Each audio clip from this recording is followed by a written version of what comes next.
it's Melissa. I wanted to give you just a life update because I know it's been a little bit since I've given an update on my journey. For those that are just joining, I started GLP-1 February 2024, and it is November 15th, 2024 now.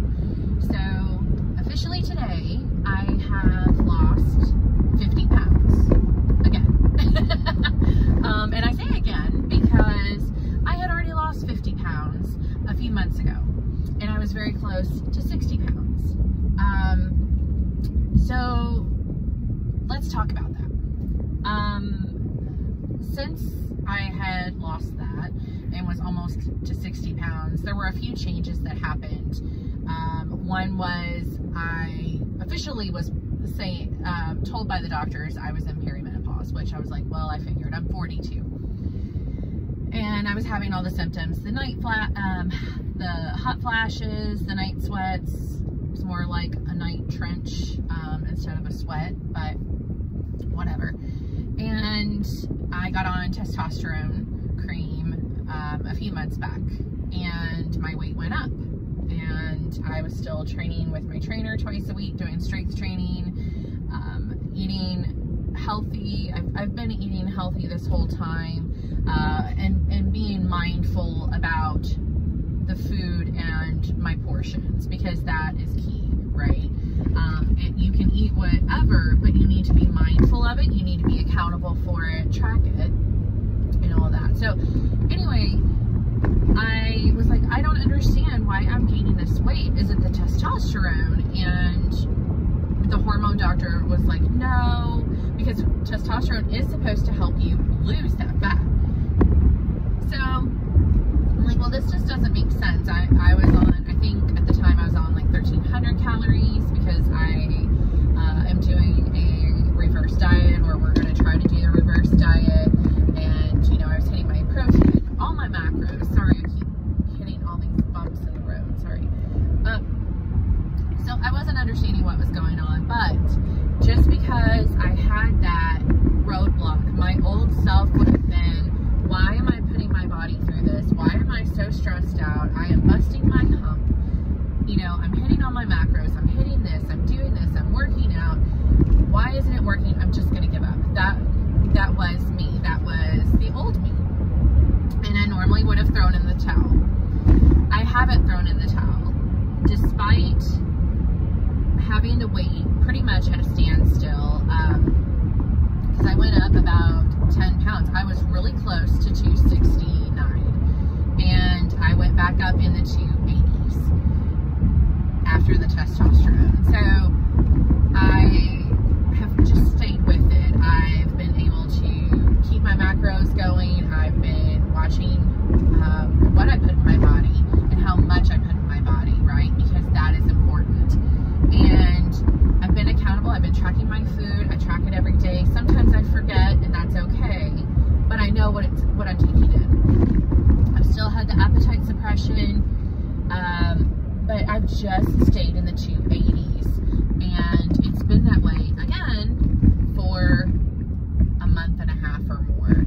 And going back to my first video, I think I even brought it up that I could never get out of the 280s when I was trying to lose weight. I just never could. And when I finally got out of those 280s, being on the Tirzepatide, Zepbound, Mounjaro, it was so amazing. It felt so great. And then it just went back up, and I'm like, ugh, you're killing me. So I'm at 280.2 as of today. And, you know, the important thing to remember is to keep with it, right? I have stuck with it. And I had a huge drop from Tuesday to today. I'm hoping it stays. I'm hoping it's not like a fluke or anything like that. But I'm going to take it. I'm going to take that win right now.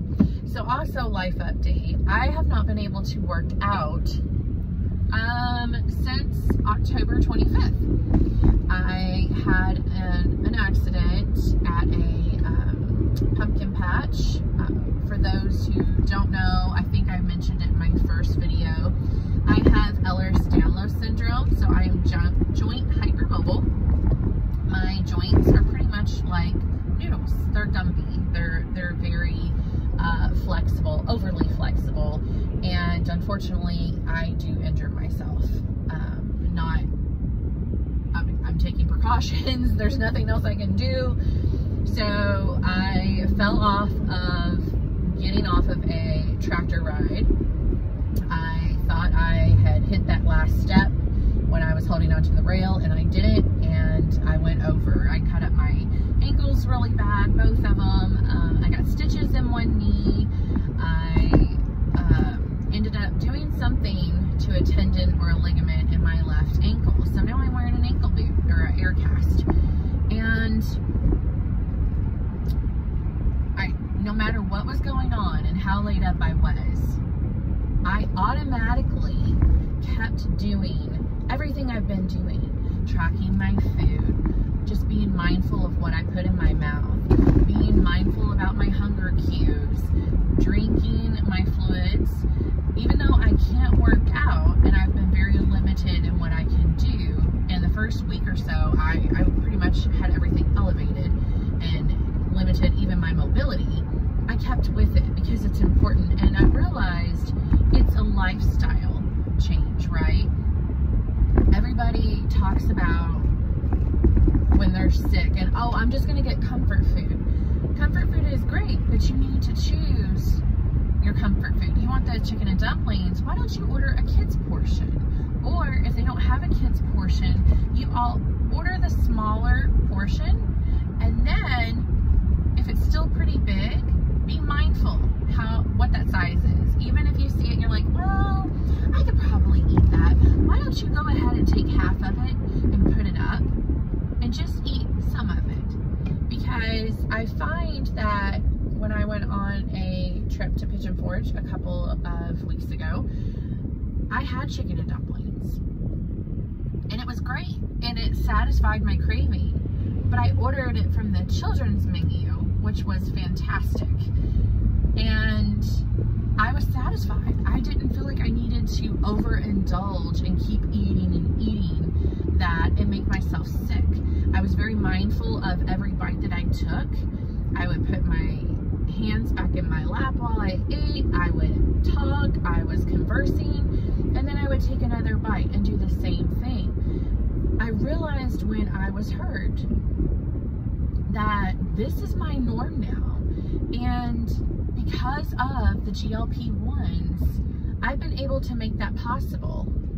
I've been able to be mindful, and with the food noise gone, I know I've said this before, but since the food noise is gone, I can actually think. And it's amazing how much your brain is muddled when you have food noise and how much it consumes, because I feel like it's more than just food. It's almost like it's consuming everything that you do, all the choices that you make, lifestyle choices. I'm just enjoying things now. Food is not important to me. I realize that I do have to eat because food is fuel, but I'm also realizing and able to understand and educate myself right now about the foods, what benefits foods have, what foods don't bring benefit. And if I want something, I can still have it, but I'm mindful about it. If I want a cookie, I will have a bite of a cookie. And it's my own choice. It's not because I say, oh my God, I can't have that whole cookie. I could have the cookie, but I need to be responsible about it. How many calories are in that cookie? How much sugar is in that cookie? How many carbs are in that cookie? What is that cookie going to make me feel like when I'm finished? Am I going to feel regretful? Also, the other thing I think about just automatically is, what am I looking for from that cookie? Is it the taste and flavor? Is it the crunch? Is it the texture? What is it that I want out of that cookie? And most of the time, it's just, I just want to taste it. I just want to have the taste. And a lot of times, I don't know why everybody's honking today. Everybody's gone crazy. I've realized that the taste is all that I needed, just that one bite. And it's amazing. And it blows my mind because that was not me. I wanted that daggone cookie and I would have ate it, and then I probably would have had another handful and probably another handful later and stuffed my mouth full with it. But now it's like, you know, it's like, okay, well, no, I just wanted a bite and then that's it. The GLP-1s are changing people's lives. It's changed my life, and I've been on it since February. Hi everyone. So as you can see, I am in a different place now. I'm actually back at my house. I had a phone call during my recording of the last video that I was making, so it's actually been 2 days since I made that because we had Friendsgiving this weekend and yesterday was just a little busy. So going back to what I was talking about with GLP-1s and just how beneficial they are for people, you really change your thought process when you're on a GLP-1, I feel like. It's really amazing that my brain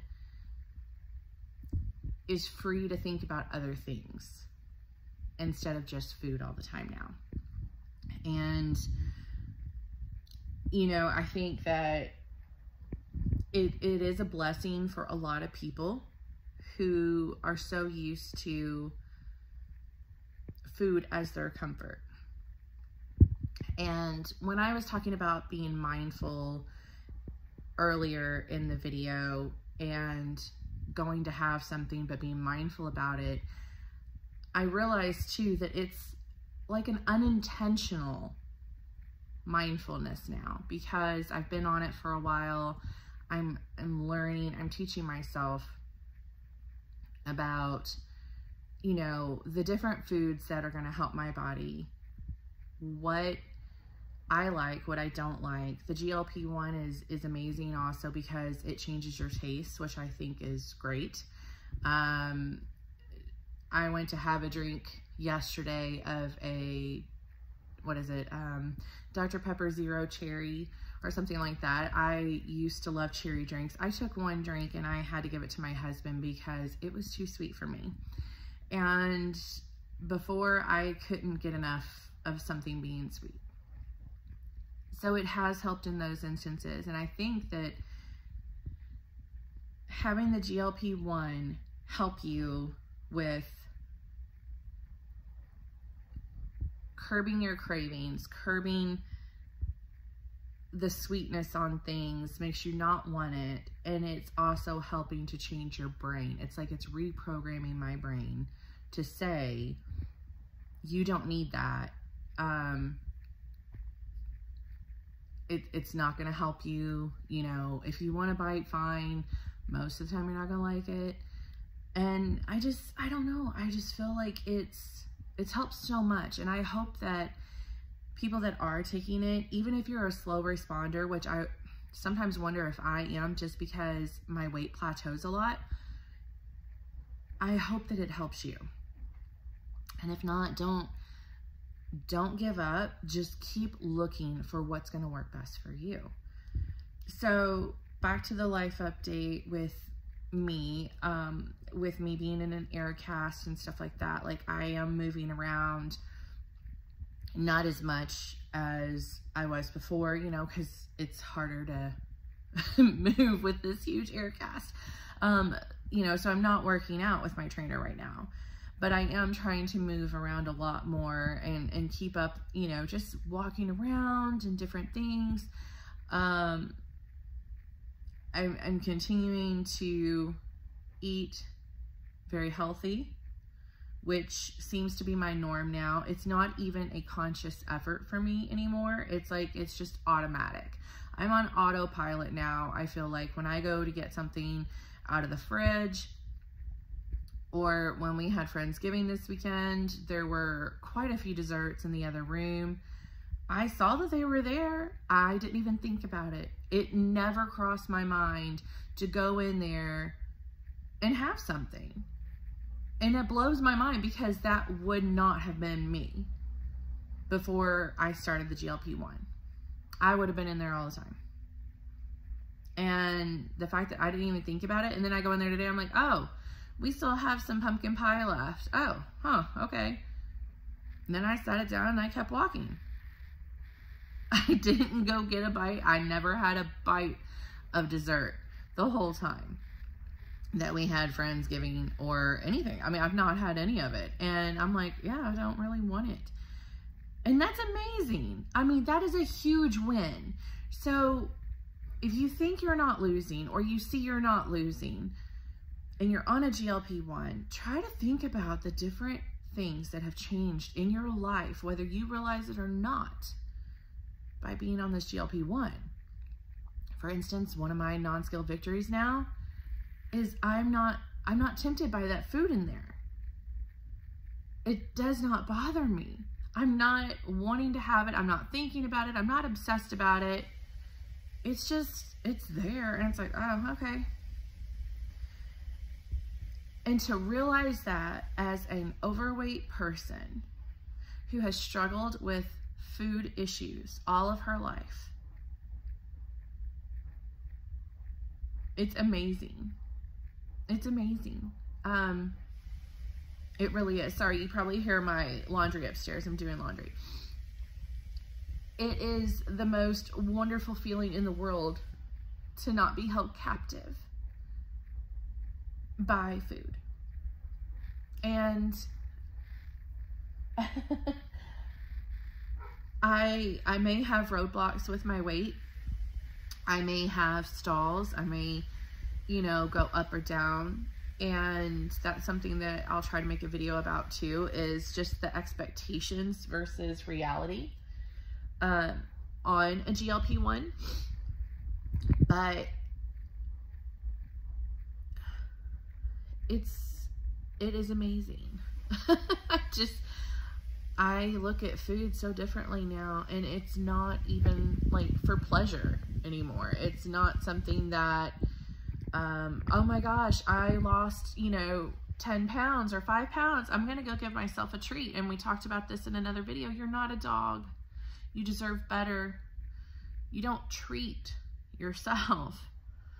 If you want to award yourself something, make it something not food related, because life does not revolve around food. So I am still tracking my food. I am being as active as I can be, even with an air boot on.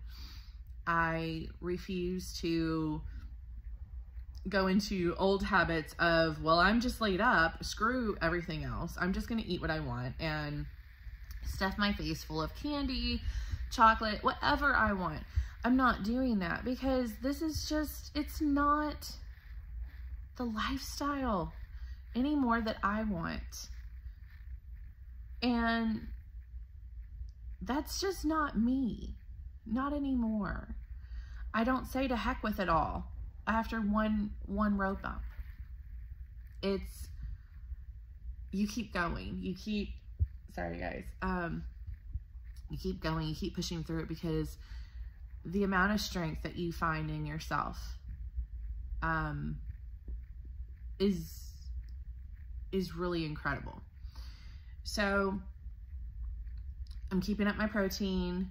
I am trying to still learn about food. I feel like learning about it also helps me to have the aha moments of, oh my goodness, yes, this was me. Or understanding about the food industry. I've watched some documentaries about, you know, how they make food so addictive or so appetizing to people. And it is shocking and it's disgusting. And I want to be an advocate for not only myself, but for other people, that we have to stop the obesity epidemic, because the food is controlling our lives. And you know what? It shouldn't, because we control our lives. And it takes away so much from a person. It takes away your joy, your happiness, your livelihood, your relationships. It takes away so many things that you just don't even know about until you stop and you have that light switch come on, like my GLP-1, and you're like, oh my God, I don't have to think about food. And it's just the best feeling in the world. So if you are struggling with weight, whether you're on a GLP-1 or not, you are not alone. I would encourage you to learn about your eating behaviors. Talk to a therapist, make sure it's a good therapist, about eating behaviors. Really dig down into your past. And I guarantee there is something that has led you to have the eating behaviors that you have. It may be a trauma. It may not be a trauma. It could be a lot of different things. But starting to dig down deep to find out why you have such a magnet towards food will help you. And then learning about food. What foods support your body? What foods work against your body? Never stop fighting for yourself or your health, because it's important. And I must have been on autopilot for a lot of my life and just thought everything was okay and I would be invincible, and you know, I would never have any issues. And that's why I got so heavy. And I still have a lot of weight to lose. I'm excited for my journey. I can't wait to keep going. 50 pounds twice is, I know I can do it, you know? And I'm looking forward to the next 10 pounds because I want to set attainable goals for myself. Looking at that bigger picture so far down that road makes you feel like it's going to take forever to get there. And your brain almost is like, well, just give up because you're never going to get there. You will get there. Take your wins in small little increments. Set your goals in small increments because it's so much more attainable. You get there so much quicker. You get excited. You're going to have that excitement and joy of, oh my God, I hit that. And I'm going to keep going because this is feeling so great. And then you're going to have those times where you plateau. And you got to keep going because you deserve better. You deserve better. We all deserve better. So hang in there. Don't let the hard days win. That was my ice maker, sorry. If you have an injury or a setback, don't stop. If you've had a bad day today, you've already threw away your calories today, it's okay. Start tomorrow. But pick yourself up and keep going because you're stronger than you think you are. And you also need to take care of yourself because you're absolutely worth it. We'll talk again soon.